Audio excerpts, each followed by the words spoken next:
Christian parenting.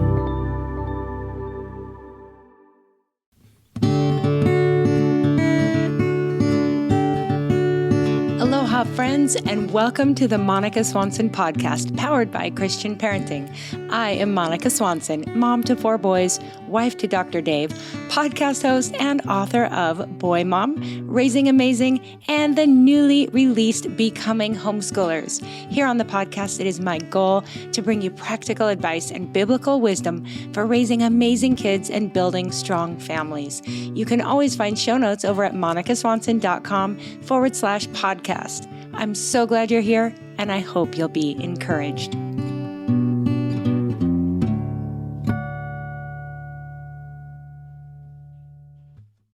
Aloha, friends, and welcome back to the podcast. I'm super excited to dive into part 2 in my summer 3-part series about navigating youth sports. If you missed last week's episode, I encourage you to go back. We covered so much with John O'Sullivan.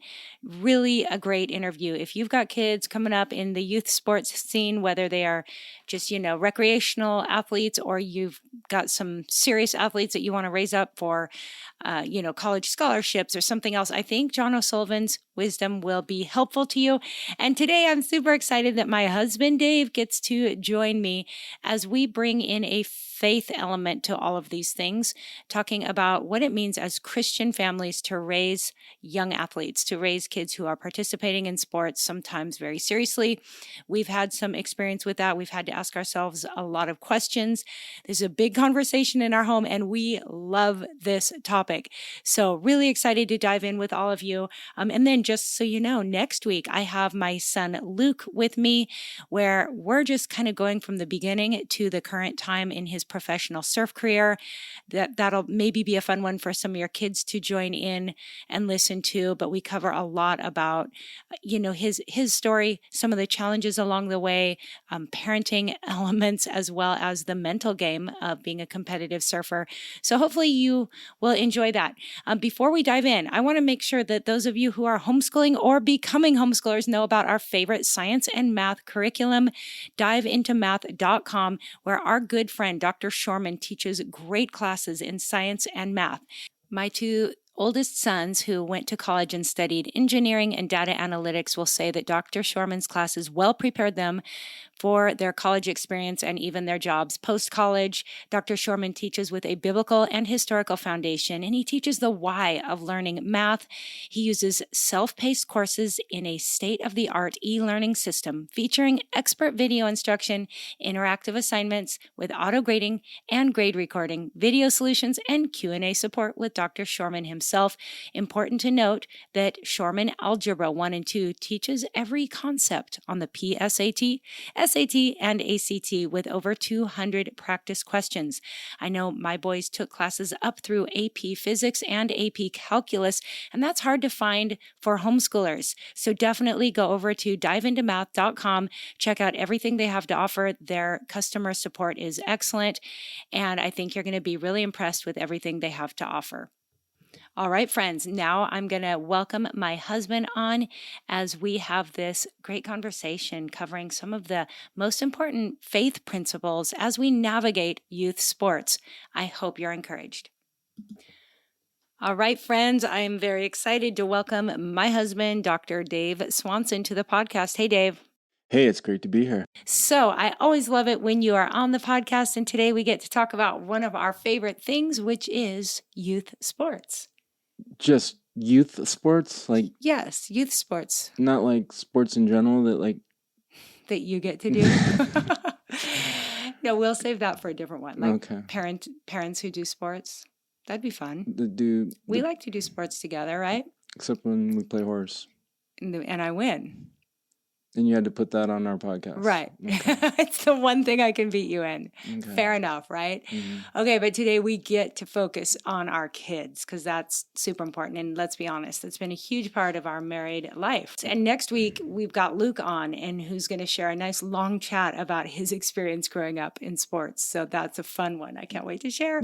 But and last week was so good. So now what we're doing is we are bringing in the faith element. We're going to talk about some principles for parents who want to navigate youth sports biblically in a way that honors God, in a way that doesn't mess up your kids, in a way that is like, Doesn't mess the parents up. doesn't mess the parents up, in a wholesome, really good, God honoring way. So I'm really excited. We've got a few P words. We found some P's because these are faith principles.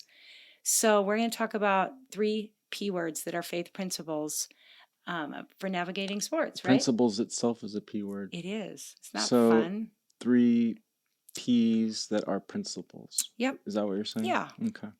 And I'll try to put some notes over in the show notes, which can be found at monicaswanson.com / I'll call it Dave-Swanson since you're my guest. Okay. I'm honored. Yes. Okay, so let's dive in. We have a lot to cover. This is a really important subject, and I hope everyone listening knows, like, this is for everyone, not just if you've got an up and coming Olympian or serious athlete, but really even if you've got just a young one who you hope will love sports and be a recreational athlete, do, whatever it is. Let's talk about some principles. Yeah. And it's a little bit of a stretch, but even if it wasn't sports, like on a court or on a Sure. field, I mean, we live in a competitive world. We do. I mean, so these principles will apply if your kid's like serious about maybe band or academics even. I mean, you're competing, speech and right? debate. That's competitive. Yes. Chess. That's a sport, actually. I know. So, yes. So consider this just, again, principles. Yep. So dive in. Tell us the first P. Well, the first P is passion. All right. Why would that be a first principle, Monica? Well, I want you're going to take this one. Okay. Right back at me. Well, I think the first principle of this sort of conversation is acknowledging that sports is something that brings out passion. It's a part of our nature, I think, in some ways. Yeah. There was a guy, it was back in high school, college. I just remember maybe a couple people that I talked to that were discipling me. The idea that God's put that within us, this desire to be competitive. I think it comes out of Genesis. Okay. And God told Adam, he said, subdue and conquer. All right. And so, that kind of passion for taking things on and winning. I think that sports sort of gives us, modern day folks, a way to express maybe somewhat of a God-given desire that he used initially for getting us moving forward in this world that he created for us. But sports gives us an opportunity to it's like an extension of that. Does that kind of make sense? Totally. I love that. And so, sports can be a great avenue just to, enjoy some of the intrinsic, nature within us. Right. And I love the verse Psalm 37:4 that says, delight yourself in the Lord and he will give you the desires of your heart. And if you've ever studied that verse, there's kind of different ways you can look at it. Like, will he give you the things you desire, or more likely he will put his desires in you? But I think that it's really cool when you're walking with the Lord and participating in sports, how fun it is to think these are healthy desires. These are good. Mm-hmm. Yeah. Yeah. I think we're challenged even again in like kind of the world we live in now. We're so, on screens, inside. But man, if you just take a moment to just step outside and just the act of doing that, like, hey, moving your body, like, wow, look at this. Like, look at this body God's given me and these things that I can do. And then not just taking a step, but taking a jump and then putting that all in motion and then like doing it with someone else and finding ways to like push towards like achievement and excellence and using your bodies. That's what sports is. It's kind of, pushing each other. Yeah. And it's such a beautiful thing. And I think we're all as human beings just motivated, captivated by that idea as we start to like spend time in it and doing it. Yep. And we just see the beauty. We see the beauty of God, right? We do. We just talked to our oldest son, Josiah, this morning, who did a 5K this morning, and he trained really hard for it and he did really well. And just to hear him, like, those endorphins are real. God gave us those. And even for young kids, any of you with like toddlers, You know the difference. If they get outside, I mean, I don't care if it's a cold winter day, you let them run and huff and puff, and their little cheeks get all red, and they feel good. Yeah. You see it in them, and then they sleep good, and then they eat good, and their behavior is better. Yeah. I mean, we're fearfully and wonderfully made. And I mean, I think we're meant to experience that feeling of like our heart beating faster and the air pushing through our lungs. I mean, unless you get outside and actually start moving your body, you don't really fully or experience inside, that. maybe in a gym or Yeah, exactly. on a court. But sports, whether it's team based or individual, or just as a hobby, pursuing, those things, it puts you in touch with that. That's right. Real quick, because I didn't do this in the intro, for anyone that doesn't know, last week we had John O'Sullivan on, who was a soccer player himself. But Dave also, very similar to John, played collegiate soccer. You guys were like the national champs, right? Seattle Pacific University.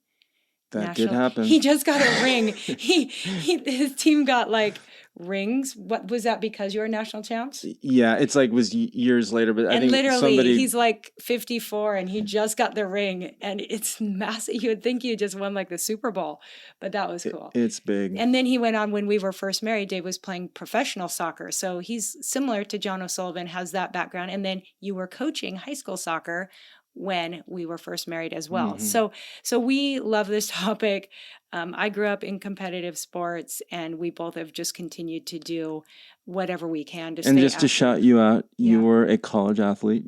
You ran did a little cross country at Pepperdine University, I did. NC2A Division I. I mean, that's no small thing. That was fun. That was super fun. And you have a background in other sports, yeah. No, you have a background also educationally. Like educationally, yes. I studied sports medicine at Pepperdine, and then went on to get health and PE teaching credentials, and did fitness instruction, and was a personal trainer. So this is stuff we are all about. You're a doctor. It's in our wheelhouse. It's in our wheelhouse. We love it. And give us some feedback after this conversation, because I kind of feel like we would enjoy talking more about this topic, whether it's in writing or a course or a book. I don't know, but Dave and I have a lot of energy to keep going on this topic. So let's go on to the second P. We talked about passion, just the general idea that God has given us a passion to move our bodies, to be competitive, and to enjoy sports. So now let's get into a little more where our parenting comes in as we direct those passions. Yeah, I think when we start like getting more specific about getting outside and doing the things we're talking about, and as we start to organize it into sports, and we start talking about, winning and losing and keeping score and putting time into it and trying to get good at it. Now we're getting into this kind of sense of our purpose for what we're doing. Second P, purpose. And why we're doing it. Yep. Because let's face it, like this sports topic, there's a whole like time investment that can take you down some really deep time investment, rabbit holes. And a lot of parents are saying, and financial investment. You hear a lot of people talking about that. Right. And there's some funny Instagram memes about that too, or reels. I'll link to some of those. But the point about that is, we start to try to understand for ourselves what is our purpose in pursuing these things, and kind of asking your why, right? Like, why are we doing this? Why are we signing our kid up for this travel team or club soccer or whatever? Yeah, and we've talked about this kind of before this talk, but the reason it's important to like put these things kind of out there and in this outline is that if you don't have a purpose, if you haven't thought about it, if you haven't like maybe written it down or communicated it, as parents to yourselves and to your kids, we are realizing, and I'm sure many people that go on this journey with sports realize that if you don't have a purpose, something will take over. It's this issue that it's kind of maybe a subtitle to under purpose is just our self-worth and our identity. Slowly but surely gets developed through the things that we put our time into, right? Show me where your heart is, where your treasure is, or your heart will be also, right? So it's just a natural outcome or consequence of investing and putting our time in things. We start to gain a sense of who we are from Right. this stuff that we're doing. And sports, man, when you start talking about winning and losing and Who's the best? giving blue ribbons versus red and white ribbons, it starts to weigh on you, right?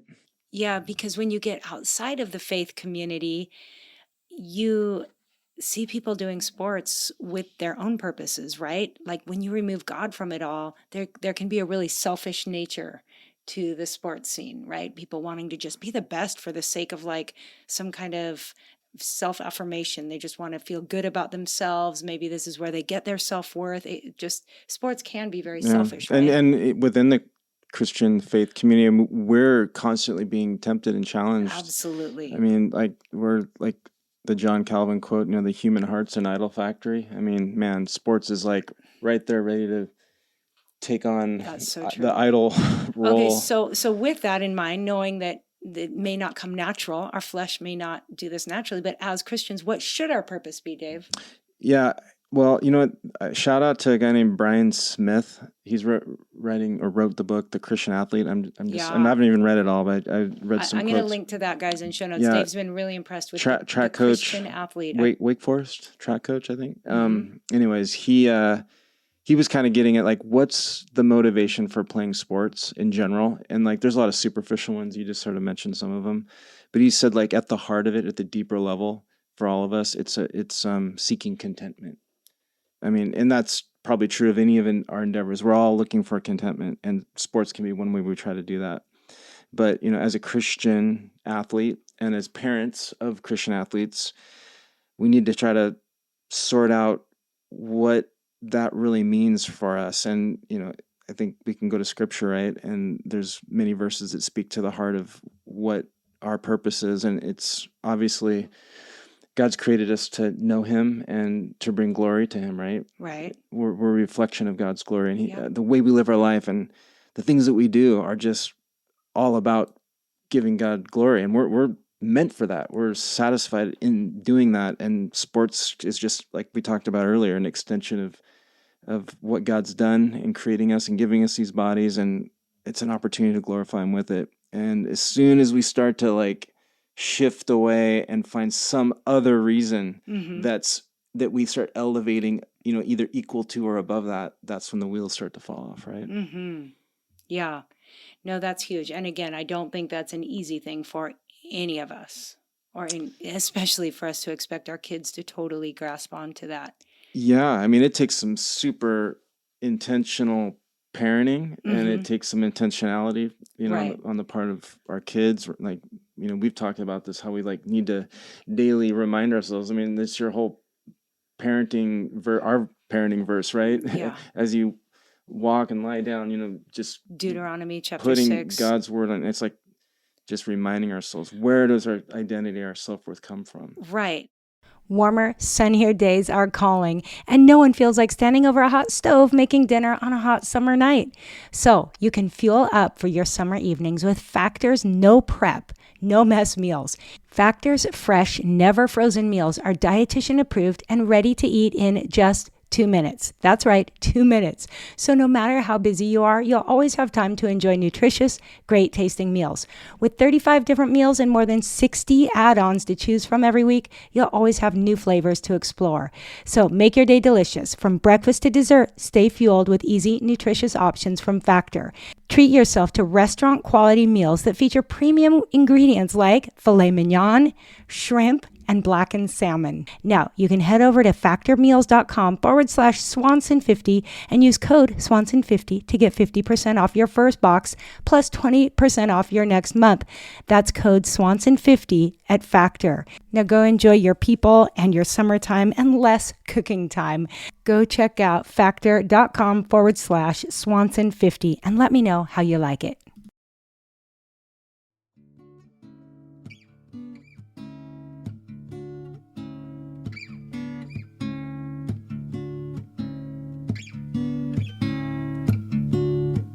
Hey guys, I hope you're enjoying this conversation. I just want to pause real quick to tell you about something very cool now available over at the Christian Parenting website. Okay, so there is the cutest little prayer journal. I'm looking at mine in front of me. It is called Marked by Prayer, and it is a weekly prayer journal for parents, and it will guide you through praying for your kids every week of the school year.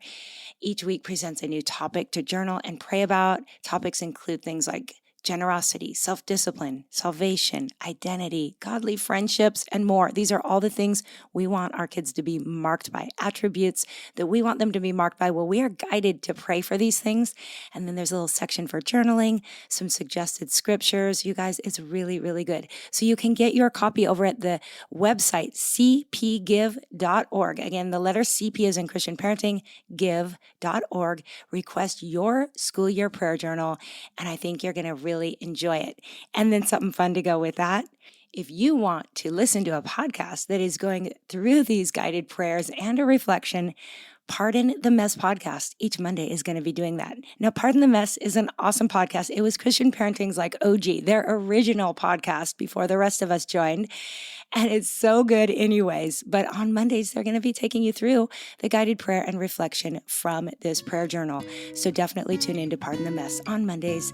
I think it's going to be so good. I can't wait for that. All right, friends, now we'll get back to today's conversation. I hope you enjoy.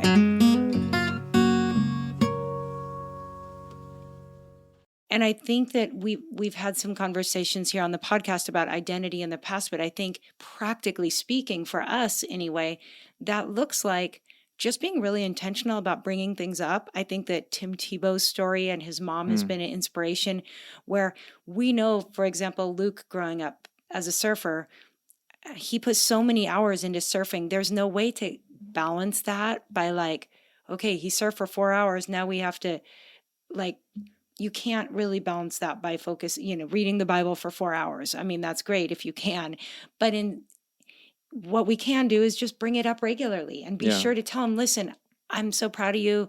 You're surfing so well, but just never forget that your true value, your worth does not come from how well you surf, how well you do in a competition.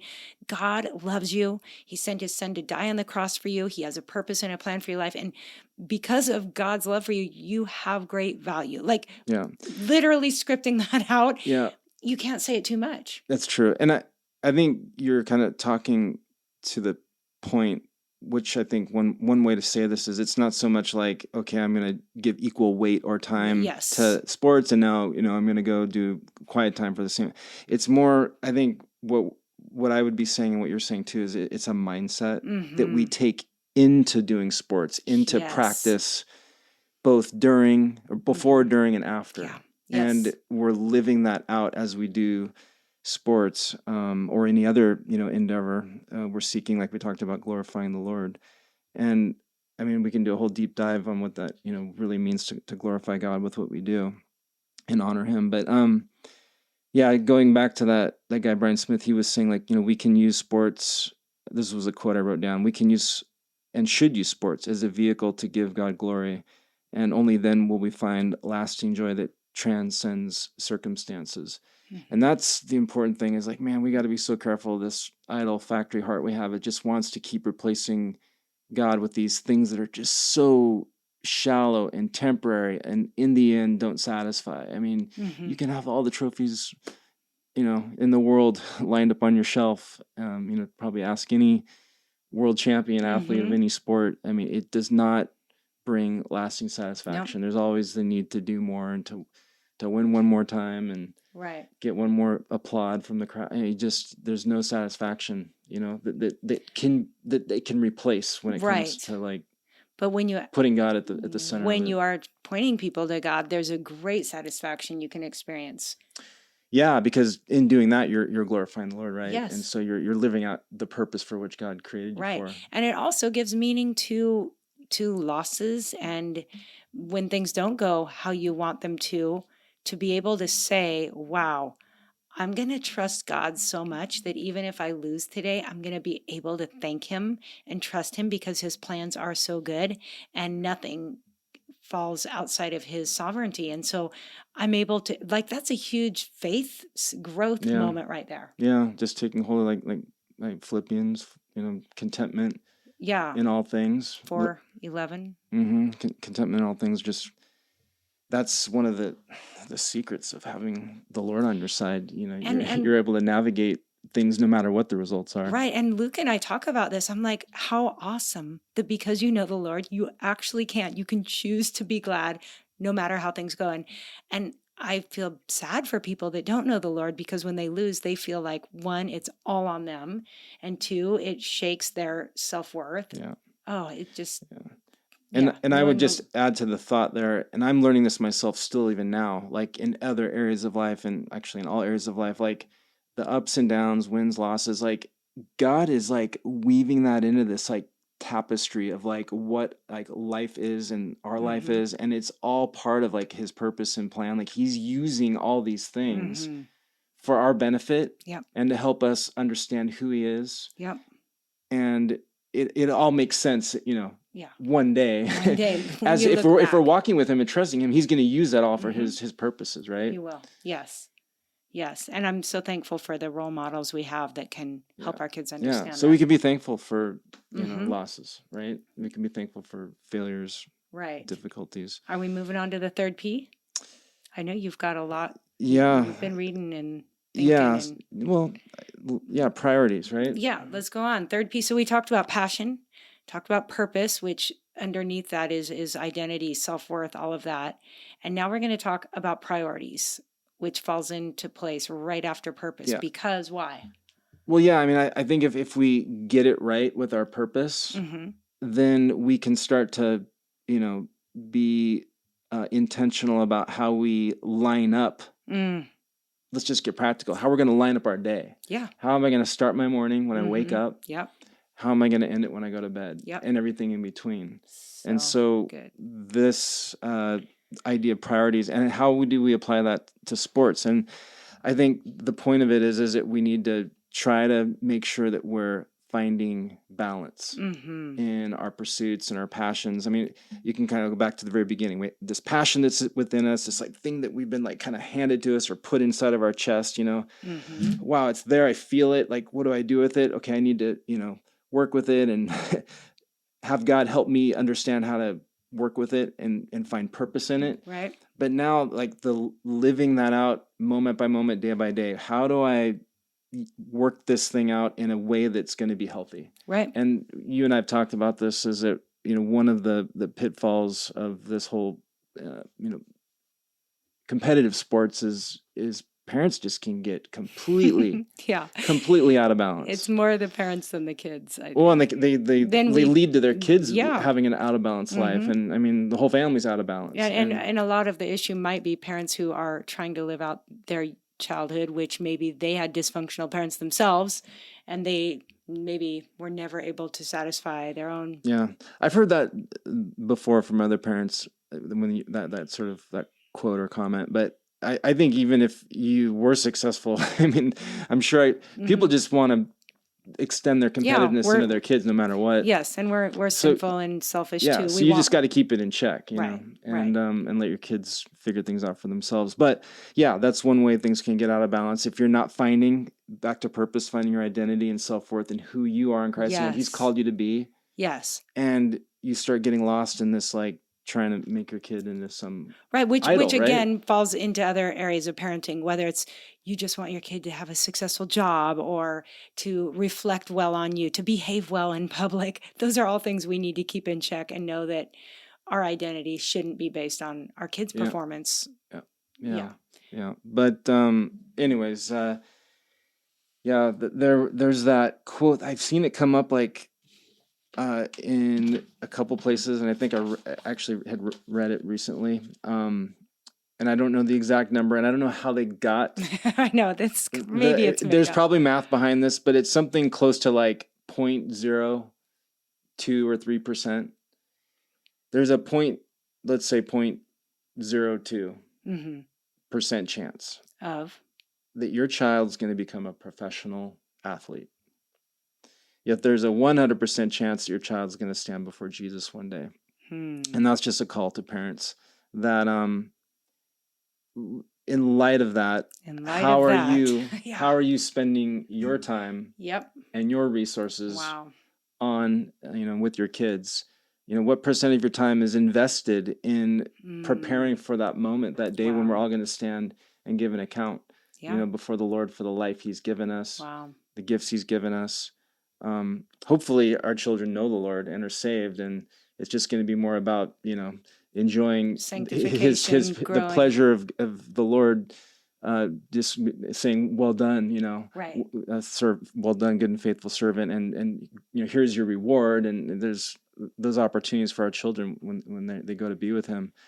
But for those children, especially who don't know the Lord yet, be careful, parents, because God's given you a responsibility. And if they grow up with sports as an idol or anything else, that can move them even further away from knowing the Lord, Yeah. and put them in, kind of a wall between them and knowing Jesus. That's just, that's on you as a parent. You can have great conversations that point to the Lord because of sports. What a great connection point to be able to discuss training, competition, all that. If you bring the Lord into it and keep him at the center, that can be a great opportunity. I know that's a lot of the things we talk about, right? Yeah, there's so many teachable moments there have been for us, right? With our kids, almost every day. I mean, whether it's how we dealt with the day, preparing for whatever we're going to be doing, fitting time in for sports activities, navigating that whole process, or just the day of a contest or a competition, dealing with the results. And like we're about to do in what's happening right now while we're doing this talk. While we're recording, we've got one son bringing our other son to a golf competition. So anyways, you had another quote. I did. You have a Scotty Scheffler quote, speaking of golf? Well, here's the thing. I just thought this would be kind of fun to end on. Oh, and okay. It's kind of ironic that we're calling parents to, and I feel like we're calling ourselves to, something greater, something beyond just like, scoreboard results. Yep. We're calling ourselves and other parents to having a godly perspective, a biblical perspective. And we've touched on a few points here that kind of bring that out. But one fascinating thing that I've kind of pondered in my kind of more recent life as I think about sports is that Christian athletes, in my opinion, have an amazing advantage. An amazing advantage in competitive sports. That's kind of what I was mentioning a minute ago, but go ahead. Yeah, well, I'm just thinking that I've seen that play out recently, and I'm getting into golf because of my youngest son who's into golf now. But Scotty Scheffler, we got to go see him, practice for the Masters at Augusta a while back, and then witness him winning the Masters again for a second time. But I listened to an interview that he had with somebody, and he said that his friends, good friends of his, were having a conversation the morning of the Masters, and he brought up the fact that like how much he wanted to win and how hard it was for him to deal with just the pressure of wanting to win on the biggest stage in golf. And one of his friends reminded him and said his victory was already won on the cross. Jesus had won that for him. And he said, so his conclusion from that was, it doesn't matter if I win or lose this tournament, my identity is secure forever. Wow. I mean, he was having an eternal perspective on that tournament. The biggest moment in golf is to be, in the Masters and competing and hopefully trying to win. And he took that through. He said that was what he was thinking about as he went through that day, ends up winning the thing. Yeah. But I don't think that's like an accident. And I wouldn't leave that out of the calculation of his performance. I agree. Because it freed him up. That's the word. From the pressure of having to win. Yeah.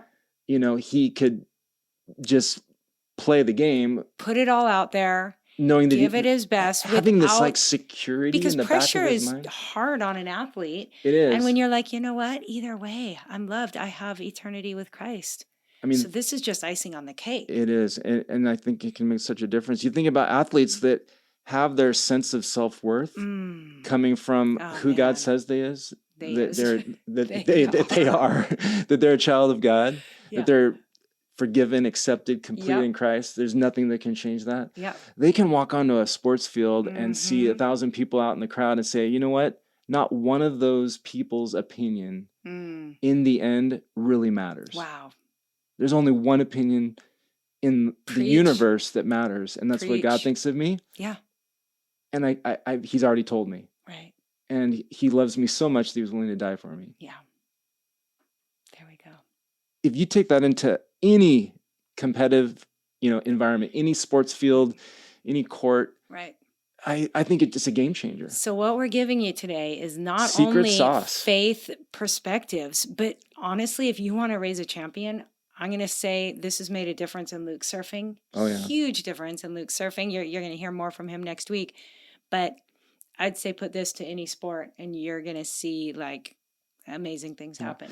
And I'll just qualify that I'm not saying that this is some sort of guarantee that your kid's going to be a great athlete just because you start trying to live by godly principles in athletics. The important thing is it's going to help you to live out the life that God's called you to, which I can guarantee is 100%. is for sure what you need to be doing and what's going to be best for you. Right. Is living according to what God's called you to, and experiencing a peace and a joy that you can get no other way. Right. And how many adults look back on their competitive sports growing up and have some wounds, have some messed up self-perceptions, all that.